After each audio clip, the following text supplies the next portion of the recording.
বিসমিল্লাহির রহমানির রহিম। ফাজাইলে আমল ৬০২ নম্বর পৃষ্ঠা। মক্কাবাসী কাফেরগণ বন্দিমুক্ত করিবার জন্য যখন মুক্তিপণ পাঠাইতেছিল, তখন বিবি জয়নব রাদিয়াল্লাহু তাআলা আনহা ও আপন স্বামীর মুক্তিপণ স্বরূপ ওই হারখানা পাঠাইয়া দেন। তাহার বিবাহের সময় তাহার মাতা হযরত খাদিজা রাদিয়াল্লাহু তাআলা আনহা উপহার স্বরূপ দান করিয়াছিলেন। হার দেখিয়া হযরত খাদিজা রাদিয়াল্লাহু তাআলা আনহা এর কথা মনে পড়ায় কান্নায় হুজুর সাল্লাল্লাহু আলাইহি ওয়াসাল্লাম এর চক্ষে পানি আসিয়া যায়। অবশেষে সাহাবীদের পরামর্শক্রমে আবুল আস রাদিয়াল্লাহু তাআলা আনহুকে বিনা পণে শুধু এই শর্তে মুক্তি দেওয়া হয় যে তিনি মক্কায় ফিরিয়া গিয়া জয়নব রাদিয়াল্লাহু তাআলা আনহাকে মদিনায় পাঠাইয়া দিবেন। হুজুর সাল্লাল্লাহু আলাইহি ওয়াসাল্লাম জয়নব রাদিয়াল্লাহু তাআলা আনহাকে আনিবার জন্য দুই ব্যক্তিকে আবুল আসর রাদিয়াল্লাহু তাআলা আনহু এর সহিত মক্কা পাঠাইয়া দিলেন এবং আদেশ করিলেন যে তাহারা শহরের বাহিরে অবস্থান করিবেন। আবুল আস রাদিয়াল্লাহু তাআলা আনহা জয়নব রাদিয়াল্লাহু তাআলা আনহাকে তাহাদের নিকট পৌঁছাইয়া দিতে নির্ধারিত সময়ে জয়নব রাদিয়াল্লাহু তাআলা আনহা কিনানা নামক স্থানে তাহার এক দেবরের সহিত উটে আরোহণ করিয়া রওনা হন। ওদিকে মক্কায় কাফিরগণ ইহা জানিতে পারিয়া ক্রোধে অগ্নিশর্মা হইয়া একদল লোককে তাহাদিগকে বাধা দিবার জন্য পাঠাইয়া দিল। উক্ত দলে হযরত খাদিজা রাদিয়াল্লাহু তাআলা আনহা এর চাচাতো ভাই ওমর বিন আসওয়াদও ছিল। সে জয়নব রাদিয়াল্লাহু তাআলা আনহাকে বর্ষা দ্বারা আঘাত করিল। ইহাতে গর্ভবতী জয়নব আহত হন ও তাহার গর্ভপাত হইয়া যায়। কেননা তীর দ্বারা মোকাবিলা করেন। অবসরে আবু সুফিয়ান রাদিয়াল্লাহু তাআলা আনহু আসিয়া বলিল, মুহাম্মদ সাল্লাল্লাহু আলাইহি ওয়াসাল্লাম এর বেটিকে এইভাবে প্রকাশ্যে নিয়ে যাওয়া ঠিক হইবে না। দুই এক দিন অপেক্ষা করিয়া গোপনে লইয়া যাইও। কেননা হইতে সম্মত হইল ও ফিরিয়া গিয়া দুই একদিন পর রওনা করিয়া দিল। হযরত জয়নব রাদিয়াল্লাহু তাআলা আনহা এর এই ক্ষত কয়েক বৎসর বিদ্যমান থাকার পর তিনি অষ্টম হিজরিতে ইন্তেকাল করেন। হুজুর সাল্লাল্লাহু আলাইহি ওয়াসাল্লাম বলেন, জয়নব আমার সর্বাধিক প্রিয় সন্তান ছিল। একমাত্র আমার মহব্বতে সে বহু কষ্ট ভোগ করিয়াছিল। দাফনের সময় স্বয়ং হুজুর সাল্লাল্লাহু আলাইহি ওয়াসাল্লাম কবরে নামিয়াছিলেন। তখন তাহাকে খুব বিমূর্ষ দেখাইতেছিল, কিন্তু দাফনের পর হাসি মুখে তিনি কবর হইতে উপরে উঠেন। কারণ জিজ্ঞাসা করিলে হুজুর সাল্লাল্লাহু আলাইহি ওয়াসাল্লাম বলিলেন, জয়নব রাদিয়াল্লাহু তাআলা আনহা এর দুর্বলতার জন্য আমি খুব চিন্তিত ছিলাম। কবরের আযাব ও সংকীর্ণতা হইতে মুক্তির জন্য আমি দোয়া করিয়াছিলাম। আল্লাহ পাক উহাকে কবুল করিয়াছেন। চিন্তা করিবার বিষয়, নবীজির প্রিয়তমা কন্যা দিনের খাতিরে অশেষ যাতনা ভোগ করিয়া অবশেষে উহাতে প্রাণ বিসর্জন দিলেন। তবুও কবর আযাবের মুক্তির জন্য হুজুর সাল্লাল্লাহু আলাইহি ওয়াসাল্লামকে দোয়া করিতে হইল। আর উহার তুলনায় আমরা কোন পর্যায়ে আছি, তাই সর্বদা কবরের আযাব হইতে রক্ষা পাওয়ার জন্য দোয়া করা উচিত। স্বয়ং নবী পাক সাল্লাল্লাহু আলাইহি ওয়াসাল্লাম আমাদের শিক্ষার জন্য প্রায় কবর আযাব হইতে মুক্তির জন্য দোয়া করিতেন। হে পরওয়ারদিগার, আপন দয়া ও মেহেরবানির দ্বারা আমাদিগকে আযাবে কবর হইতে হেফাজত করুন। হযরত রুবাইয়া বিনতে মুআব্বাদ রাদিয়াল্লাহু তাআলা আনহু এর ধর্মানুরাগ। 22। হযরত রুবাইয়া বিনতে মুআব্বাদ একজন আনসারী মহিলা ছিলেন। অধিকাংশ জিহাদে তিনি হুজুর সাল্লাল্লাহু আলাইহি ওয়াসাল্লাম এর সঙ্গে শরীকে থাকিতেন। আহতদের চিকিৎসা করা এবং শহীদগণের লাশ কুড়াইয়া আনা তাহার কাজ ছিল। হুজুরে পাক সাল্লাল্লাহু আলাইহি ওয়াসাল্লাম এর হিজরতের পূর্বে ইসলাম গ্রহণ করেন এবং হিজরতের পর তাহার বিবাহ হয়। তাহার বিবাহ বাসরে স্বয়ং নবীজি উপস্থিত ছিলেন। সেখানে কতিপয় মেয়ে কবিতার সুরে আনসারদের বীরত্বপূর্ণ কাহিনী ও শহীদানে বদরের প্রশংসা করিতেছিল। তন্মধ্যে একটি কবিতার ছন্দ এইভাবে বলিল, আমাদের মধ্যে এমন নবী আছেন যিনি ভবিষ্যতের কথা জানেন। হুজুর সাল্লাল্লাহু আলাইহি ওয়াসাল্লাম বলিলেন, এইরূপ বলিও না, কেননা ভবিষ্যতের কথা আল্লাহ তাআলাই জানেন। রুবাইয়া পিতা মুআব্বাদ রাদিয়াল্লাহু তাআলা আনহা আবু জেহেলের হত্যাকারীদের মধ্যে অন্যতম ছিলেন। আসমা নামীয় জনৈকা মহিলা আতরের ব্যবসা করিত। একবার আতর বিক্রি করিতে রুবাইয়ার বাড়িতে আসে। কথা বলা প্রসঙ্গে সে বলিয়া উঠিল, ওহে, তুমি তো আপন সর্দারের হত্যাকারীর মেয়ে। উহাতে তিনি ক্রোধে অধীর হইয়া বলিয়া উঠিলেন, আমি তো আমার গোলামের হত্যাকারীর মেয়ে। আবু জেহেলের ন্যায় ইসলামের ঘোরতর শত্রুকে পিতার সর্দার বলা তিনি সহ্য করিতে না পারিয়া তাহাকে নিজের গোলাম বলিয়া আখ্যায়িত করিলেন। গোলাম শব্দ শুনিয়া আসমাও চটিয়া গেল এবং কসম করিয়া বলিল, তোমার নিকট আমার আতর বিক্রি করাও হারাম। উত্তরে রুবাইয়া বলিলেন, তোমার আতর খরিদ করাও আমার জন্য হারাম। তোমার আতরের ন্যায় দুর্গন্ধময় আতর আমি আর দেখি নাই। রুবাইয়া বলেন, আমি তাহাকে জ্বালাতন করিবার জন্য দুর্গন্ধময় শব্দ ব্যবহার করি। ইহা ধর্মপ্রিয়তার চরম নিদর্শন যে ইসলামের শত্রুর ব্যাপারে সর্দার শব্দ শুনিয়া তিনি রাগে ফাটিয়া পড়েন। আজকাল ইসলামের বড় বড় শত্রুদেরকেও আমরা উপাধিতে ভূষিত করি, আবার কেহ সমালোচনা করিলে উহাকে সংকীর্ণ মনাও বলা হইয়া থাকে। অথচ হুজুরে পাক সাল্লাল্লাহু আলাইহি ইসলামের বাণী, মুনাফিককে তোমরা সর্দার বলিলে তোমরা আপন প্রতিপালককে নারাজ করিয়া ফেলিলে। নবীজির বিবিগণের সংক্ষিপ্ত ইতিহাস। হযরত খাদিজাতুল কুবরা রাদিয়াল্লাহু তাআলা আনহা হুজুরে আকরাম সাল্লাল্লাহু আলাইহি ওয়াসাল্লাম এর বিবি সাহেবান ও সন্তানদের বিষয়ে অবগত হওয়ার আগ্রহ প্রত্যেক মুসলমানের থাকা স্বাভাবিক। এই জন্য সংক্ষেপে তাহাদের হালত বর্ণনা করা যাইতেছে। বিস্তারিত লিখিতে গেলে বিরাট গ্রন্থের প্রয়োজন। মুহাদ্দিসিন এবং ঐতিহাসিকগণ এই বিষয়ে একমত যে হুজুর সাল্লাল্লাহু আলাইহি ওয়াসাল্লাম এর বিবি সাহেবানদের সর্বনিম্ন সংখ্যা ছিল 11 জন। ইহার অধিক সংখ্যার ব্যাপারে মতভেদ রহিয়াছে। এই বিষয়েও সকলে একমত যে তাহার প্রথমা বিবি হযরত খাদিজা রাদিয়াল্লাহু তাআলা আনহা ছিলেন। তিনি বিধবা ছিলেন এবং বিবাহের সময় তাহার বয়স ছিল 40 বছর। আর হুজুরে পাক সাল্লাল্লাহু আলাইহি ওয়াসাল্লাম এর বয়স ছিল মাত্র 25 বছর।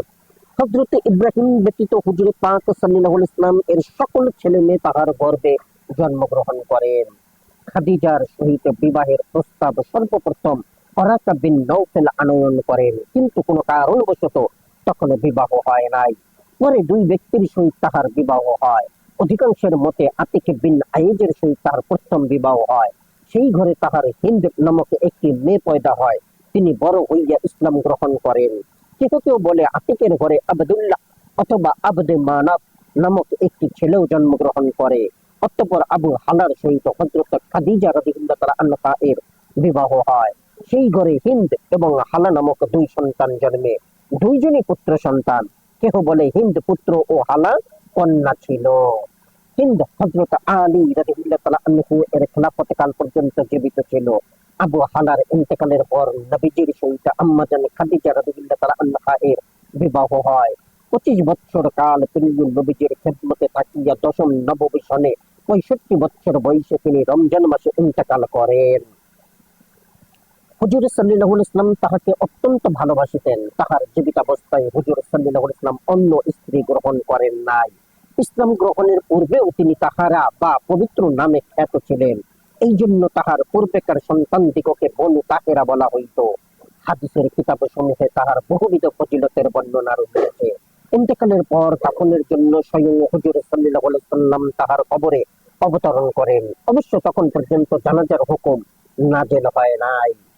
হযরত সাউদা রাদিয়াল্লাহু তাআলা আনহা, আম্মাজান হযরত খাদিজা রাদিয়াল্লাহু তাআলা আনহা এর ইন্তেকালের পর ওই বছরই শাওয়াল মাসে হযরত সাউদা ও হযরত আয়েশা রাদিয়াল্লাহু তাআলা আনহা এর সহিত বিবাহ হয়। তন্মধ্যে কাহার বিবাহ আগে হইয়াছে ইহার মধ্যে মতভেদ রহিয়াছে। হযরত সাউদা বিনতে জামআ রাদিয়াল্লাহু তাআলা আনহা বিধবা ছিলেন। আপন চাচাতো ভাই সাকরান এবং আমরের সহিত বিবাহ হইয়াছিল। উভয়ে ইসলাম গ্রহণ করিয়া হাবশায় হিজরত করেন। সেখানেই সাকরানের ইন্তেকাল হয়। কাহারও মতে তিনি মক্কায় ফিরিয়া আসিয়া মারা যান। নবুয়তের 10ম বর্ষে খাদিজার ইন্তেকালের কিছুদিন পর হুজুর সাল্লাল্লাহু আলাইহি ওয়াসাল্লাম তাহাকে বিবাহ করেন। একই বছর আয়েশা রাদিয়াল্লাহু তাআলা আনহা এর সহিত বিবাহ হইলেও তাহার রুখসতে আয়েশা রাদিয়াল্লাহু তাআলা আনহা এর আগেই হইয়াছিল।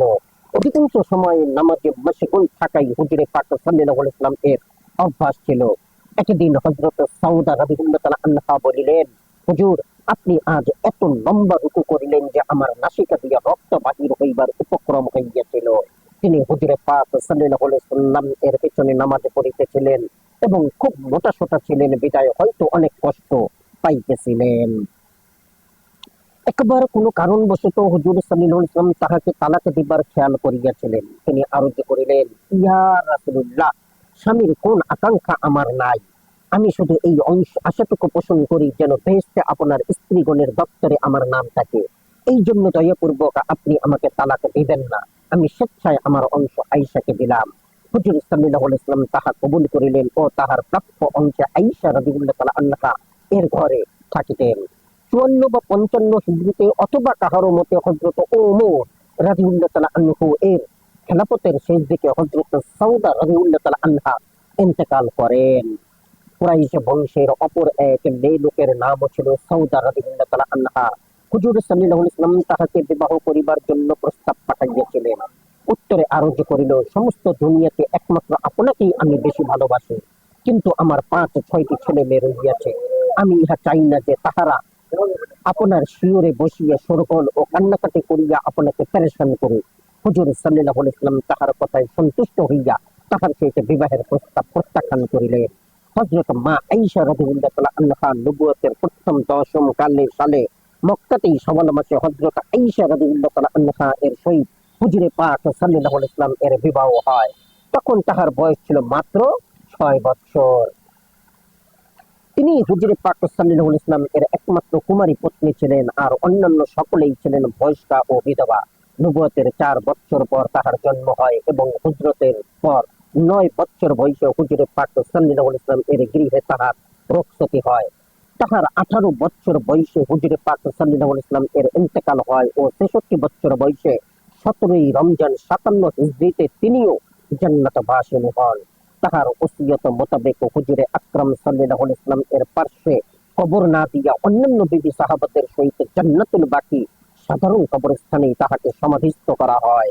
আরব দেশে শাওয়াল মাসে বিবাহ হওয়াকে অমঙ্গলজনক প্রবাদে ছিল। মা আয়েশা রাদিয়াল্লাহু তাআলা আনহা বলেন, আমার বিবাহ শাওয়াল মাসে এবং রুখসতিও শাওয়াল মাসে হয়, অথচ বিবি সাহেবাদের মধ্যে আমার চেয়ে হুজুরে পাক সাল্লাল্লাহু আলাইহি ওয়াসাল্লাম এর প্রিয় পাত্রী আর কেহ ছিলেন কি? আম্মাজান হযরত খাদিজা রাদিয়াল্লাহু তাআলা আনহা এর ইন্তেকালের পর খাওলা বিনতে হাকিম রাদিয়াল্লাহু তাআলা আনহু হুজুরে পাক সাল্লাল্লাহু আলাইহি ওয়াসাল্লাম এর খেদমতে হাজির হইয়া আরজ করিলেন, হুজুর, আপনি কেন বিবাহ করিতেছেন না? হুজুর সাল্লাল্লাহু আলাইহি ওয়াসাল্লাম বলিলেন, কাহাকে? খাওলা বলিল, কুমারী এবং বিধবা সবই আছে। হুজুর সাল্লাল্লাহু আলাইহি ওয়াসাল্লাম অধিক পরিচয় জানিতে চাহিলে খাওলা আরজ করিলেন, কুমারী হইল আবু বকর রাদিয়াল্লাহু তাআলা আনহু এর বেটি আয়েশা রাদিয়াল্লাহু তাআলা আনহা, আর বিধবা হইল সাউদা বিনতে জামআ রাদিয়াল্লাহু তাআলা আনহা। হুজুর সাল্লাল্লাহু আলাইহি ওয়াসাল্লাম ইরশাদ করিলেন, আলাপ করিয়া দেখিতে পারো। খাওলা তৎক্ষণাৎ আবু বকর রাদিয়াল্লাহু তাআলা আনহু এর বাড়ি গিয়া তাহার স্ত্রী উম্মে রুমানকে বলিলেন, আপনার নিকটে বিরাট এক সুসংবাদ নিয়ে আসিয়াছি। হুজুরে পাক সাল্লাল্লাহু আলাইহি ওয়াসাল্লাম আয়েশা রাদিয়াল্লাহু তাআলা আনহাকে বিবাহ করিবার প্রস্তাব দিয়া আমাকে পাঠাইয়াছেন। শুনিয়া উম্মে রুমান বলিলেন, আয়েশা তো হুজুরে পাক সাল্লাল্লাহু আলাইহি ওয়াসাল্লাম এর ভাতিজি, তাহার সহিত নেকাহ কি করিয়া হয়? আচ্ছা, আবু বকর রাদিয়াল্লাহু তাআলা আনহুকে বাড়িতে আসিতে দাও, দেখা যাক তিনি কি বলেন।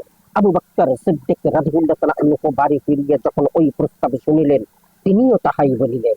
খাওলা রাদিয়াল্লাহু তাআলা আনহা নবীজির দরবারে গিয়া যখন আবু বকর রাদিয়াল্লাহু তাআলা আনহু ও তাহার স্ত্রীর সন্দেহের কথা প্রকাশ করিলেন, তখন নবী করিম সাল্লাল্লাহু আলাইহি ওয়াসাল্লাম বলিলেন, আবু বকর আমার ধর্মীয় ভাই, তাহার মেয়েকে বিবাহ করা আমার জন্য জায়েজ। খাওলা রাদিয়াল্লাহু তাআলা আনহা আসিয়া যখন হুজুরে পাক সাল্লাল্লাহু আলাইহি ওয়াসাল্লামের বাণী শুনাইলেন, আবু বকর রাদিয়াল্লাহু তাআলা আনহু আনন্দ চিত্তে বলিলেন, শুভ কার্যে দেরি করা উচিত নহে, হুজুর সাল্লাল্লাহু আলাইহি ওয়াসাল্লামকে ডাকিয়ে নিয়ে আসো। অতঃপর হুজুর সাল্লাল্লাহু আলাইহি ওয়াসাল্লাম আসিলেন ও বিবাহ হইয়া গেল। হিজরতের কয়েক মাস পর একদিন আবু বকর সিদ্দিক রাদিয়াল্লাহু তাআলা আনহু হুজুর সাল্লাল্লাহু আলাইহি ওয়াসাল্লামকে বলিলেন, আপনি আয়েশা রাদিয়াল্লাহু তাআলা আনহাকে বাড়ি নিয়ে আসেন না কেন? হুজুর সাল্লাল্লাহু আলাইহি ওয়াসাল্লাম আর্থিক অসুবিধার কথা বলিলে হযরত আবু বকর রাদিয়াল্লাহু তাআলা আনহু কিছু হাদিয়া পেশ করিলেই উহা দ্বারা প্রস্তুতি চলিল এবং প্রথম বা দ্বিতীয় হিজরি শাওয়াল মাসে চাষের সময় হুজুরে আকরাম সাল্লাল্লাহু আলাইহি ওয়াসাল্লাম এর গৃহে রোগশতি কার্য সম্পন্ন হয়। হযরত হাফসা রাদিয়াল্লাহু তাআলা আনহা, হযরত আয়েশা রাদিয়াল্লাহু তাআলা আনহা এর পর হযরত ওমর রাদিয়াল্লাহু তাআলা আনহু এর বেটি হযরত হাফসা রাদিয়াল্লাহু তাআলা আনহা এর সহিত হুজুরে পাক সাল্লাল্লাহু আলাইহি ওয়াসাল্লাম এর বিবাহ হয়। নবুয়তের ৫ বছর পূর্বে মক্কা নগরীতে খুনাইস বিন হুযায়ফা সহিত তাহার প্রথম বিবাহ হয়। তিনি একজন প্রবীণ মুসলমান। প্রথম হাবশায় এবং পরে মদিনায় হিজরত করেন। বদর যুদ্ধে শরীক ছিলেন এবং বদর বা উহুদ যুদ্ধে গুরুতর রূপে আহত হইয়া দ্বিতীয় অথবা তৃতীয় হিজরিতে ইন্তেকাল করেন। হযরত ওমর রাদিয়াল্লাহু তাআলা আনহু হাফসা রাদিয়াল্লাহু তাআলা আনহা এর স্বামীর ইন্তেকালের পর আবু বকর সিদ্দিক রাদিয়াল্লাহু তাআলা আনহুকে বলিলেন, আপনি আমার মেয়ে হাফসা রাদিয়াল্লাহু তাআলা আনহাকে বিবাহ করুন। তিনি উত্তর না দিয়ে নীরব রহিলেন। ইহাতে ওমর রাদিয়াল্লাহু তাআলা আনহু দুঃখিত হইলেন। অতঃপর উসমান রাদিয়াল্লাহু তাআলা আনহু এর নিকটে গিয়া এইরূপ প্রস্তাব করিলেন। উসমান রাদিয়াল্লাহু তাআলা আনহু বলিলেন, বর্তমানে আমার বিবাহ করিবার কোনো ইচ্ছা নাই। হযরত ওমর রাদিয়াল্লাহু তাআলা আনহু গিয়া উসমান রাদিয়াল্লাহু তাআলা আনহু এর বিরুদ্ধে হুজুরে পাক সাল্লাল্লাহু আলাইহি ওয়াসাল্লামের নিকট অভিযোগ করিলেন। হুজুর সাল্লাল্লাহু আলাইহি ওয়াসাল্লাম ইরশাদ করিলেন, হাফসার জন্য উসমানের চেয়ে উত্তম স্বামী এবং উসমানের জন্য হাফসার চেয়ে উত্তম স্ত্রীর ব্যবস্থা হইতেছে। অতঃপর দ্বিতীয় অথবা তৃতীয় হিজরতে স্বয়ং আল্লাহর নবী সাল্লাল্লাহু আলাইহি ওয়াসাল্লাম হযরত হাফসা রাদিয়াল্লাহু তাআলা আনহাকে বিবাহ করেন এবং আপন বেটি উম্মে কুলসুম রাদিয়াল্লাহু তাআলা আনহাকে উসমান রাদিয়াল্লাহু তাআলা আনহু এর নেকাহ হতে সুপর্দ করেন। অতঃপর হযরত আবু বকর সিদ্দিক রাদিয়াল্লাহু তাআলা আনহু হযরত ওমর রাদিয়াল্লাহু তাআলা আনহু কে বলিলেন, সেই দিন আপনি আমার চুপ থাকায় অসন্তুষ্ট হইতে পারেন, কিন্তু হাফসা রাদিয়াল্লাহু তাআলা আনহা এর বিয়ের বিষয় হুজুরে পাক সাল্লাল্লাহু আলাইহি ওয়াসাল্লাম আলোচনা করিয়াছিলেন। অতএব আমি কবুলও করিতে পারি নাই, আর হুজুরে পাক সাল্লাল্লাহু আলাইহি ওয়াসাল্লাম এর গোপন রহস্য প্রকাশও করিতে সাহস হয় নাই। তাই আমি নীরব ছিলাম। খেয়াল ছিল হুজুর সাল্লাল্লাহু আলাইহি ওয়াসাল্লাম ইরশাদ পরিত্যাগ করিলে আমি তাহাকে বিবাহ করিব। হযরত ওমর রাদিয়াল্লাহু তাআলা আনহু বলেন, আমার নিকট আবু বকরের নীরব থাকা উসমান রাদিয়াল্লাহু তাআলা আনহু এর অস্বীকার করিবার চেয়েও দুঃখজনক ছিল। আম্মা জান হযরত হাফসা রাদিয়াল্লাহু তাআলা আনহা বহুতে ইবাদত গুজার পরহেজগার ছিলেন। রাত্রি জাগরণ এবং বেশি বেশি রোজা রাখাই তাহার ব্রত ছিল। কোন কারণবশত হুজুর সাল্লাল্লাহু আলাইহি ওয়াসাল্লাম হাফসা রাদিয়াল্লাহু তাআলা আনহাকে এক তালাক দিয়েছিলেন। ইহাতে হযরত ওমর রাদিয়াল্লাহু তাআলা আনহু নিদারুণ দুঃখিত হইলেন। হযরত জিবরাইল আলাইহিস সালাম আসিয়া বলিলেন, আল্লাহ পাকের ইরশাদ, হাফসা রাদিয়াল্লাহু তাআলা আনহাকে তুমি গ্রহণ করুন, কেননা তিনি বেশি বেশি রোজা রাখেন ও রাত্রি জাগরণ করেন। তদুপরি ইহাতে ওমর রাদিয়াল্লাহু তাআলা আনহু ও সন্তুষ্ট হইবেন। হুজুর সাল্লাল্লাহু আলাইহি ওয়াসাল্লাম রুজু করিলেন ৪৫ হিজরি জামাদিউল উলা মাসে ৬৩ বছর বয়সে তিনি ইন্তেকাল করেন। কেউ কেউ ৪১ হিজরি ও বয়স ৬০ বছর লিখিয়াছেন। হযরত উম্মে জাইনাব রাদিয়াল্লাহু তাআলা আনহা, হযরত হাফসা রাদিয়াল্লাহু তাআলা আনহা এর পরে হযরত জাইনাব বিনতে খুজাইম রাদিয়াল্লাহু তাআলা আনহা এর সহিত হুজুর পাক সাল্লাল্লাহু আলাইহি ওয়াসাল্লাম এর বিবাহ হয়। তাহার প্রথম স্বামী ছিলেন আব্দুল্লাহ বিন জাহাশ রাদিয়াল্লাহু তাআলা আনহু, যিনি খন্দকের যুদ্ধে শহীদ হন। কাহারও মতে তাহার প্রথম স্বামী তুফাইল বিন হারিস রাদিয়াল্লাহু তাআলা আনহু, সে তালাক দেওয়ার পর তদীয় ভ্রাতা উবাইদা বিন হারিস রাদিয়াল্লাহু তাআলা আনহু তাহাকে শাদী করেন, যিনি বদর যুদ্ধে শাহাদাত প্রাপ্ত হন। অতঃপর হিজরতের ৩১ মাস পর রমজান মাসে হুজুর সাল্লাল্লাহু আলাইহি ওয়াসাল্লাম তাহাকে নেকাহ করেন। ৮ মাস হুজুর পাক সাল্লাল্লাহু আলাইহি ওয়াসাল্লাম এর বিবি রূপে থাকার পর ৪র্থ হিজরি রবিউল আউয়াল মাসে তিনি ইন্তেকাল করেন। হযরত খাদিজা এবং জাইনাব রাদিয়াল্লাহু তাআলা আনহু হুজুর পাক সাল্লাল্লাহু আলাইহি ওয়াসাল্লাম এর জীবদ্দশায় ইন্তেকাল করেন। হযরত জাইনাব রাদিয়াল্লাহু তাআলা আনহা দাতা হিসেবে বিখ্যাত ছিলেন। এই জন্য ইসলামের পূর্বেও তাহাকে উম্মুল মাসাকিন অর্থাৎ গরিব মিসকিনদের মা বলা হইত। বিবি উম্মে সালমা রাদিয়াল্লাহু তাআলা আনহা, হযরত জাইনাব রাদিয়াল্লাহু তাআলা আনহা এর পর হুজুর সাল্লাল্লাহু আলাইহি ওয়াসাল্লাম হযরত উম্মে সালমা রাদিয়াল্লাহু তাআলা আনহাকে বিবাহ করেন। তাহার পিতার নাম ছিল আবু উমাইয়া। তাহার প্রথম বিবাহ চাচাতো ভাই আবু সালমা রাদিয়াল্লাহু তাআলা আনহা এর সহিত হইয়াছিল। স্বামী স্ত্রী উভয়ে প্রথমেই ইসলাম গ্রহণ করেন। কাফেরদের অত্যাচারে জর্জরিত হইয়া প্রথমে তাহারা হাবশায় হিজরত করেন। সেখানে ছেলে সালমা রাদিয়াল্লাহু তাআলা আনহু জন্মগ্রহণ করেন। হাবশা হইতে ফিরিয়া আবার মদিনায় হিজরত করেন। সেখানে এক ছেলে ওমর, ২ কন্যা দাব্বা ও জাইনাব জন্মগ্রহণ করেন। আবু সালমা রাদিয়াল্লাহু তাআলা আনহা মাত্র ১০ জনের পর ইসলাম গ্রহণ করেন। বদর এবং উহুদ যুদ্ধে শরীক হন এবং উহুদ যুদ্ধে গুরুতর রূপে আহত হন। ক্ষত স্থান না শুকাইতেই অন্য এক অভিযানে শরীক হইয়া ফিরিবার পথে ক্ষত স্থানে আবার কাটা হইয়া যায়। ওই জখমেই ৪র্থ হিজরি ৮ই জমাদিউল আখির তারিখে ইন্তেকাল করেন। তখন উম্মে সালমা রাদিয়াল্লাহু তাআলা আনহা গর্ভবতী ছিলেন। পর জাইনাব জন্মগ্রহণ করেন। ইদ্যত পূর্ণ হইবার পর হযরত আবু বকর সিদ্দিক রাদিয়াল্লাহু তাআলা আনহু বিয়ের প্রস্তাব করেন। তিনি বিবাহে অস্বীকৃতি জানান। অতঃপর হুজুরে পাক সাল্লাল্লাহু আলাইহি ওয়াসাল্লাম নিজেই তাহাকে বিবাহ করিবার প্রস্তাব পাঠান। তিনি আরজ করিলেন, আমার ছোট ছোট ছেলে মেয়ে আছে এবং আমার মধ্যে অভিমানের মাত্রা বেশি। তদুপরি এখানে আমার কোনো অভিভাবক নাই।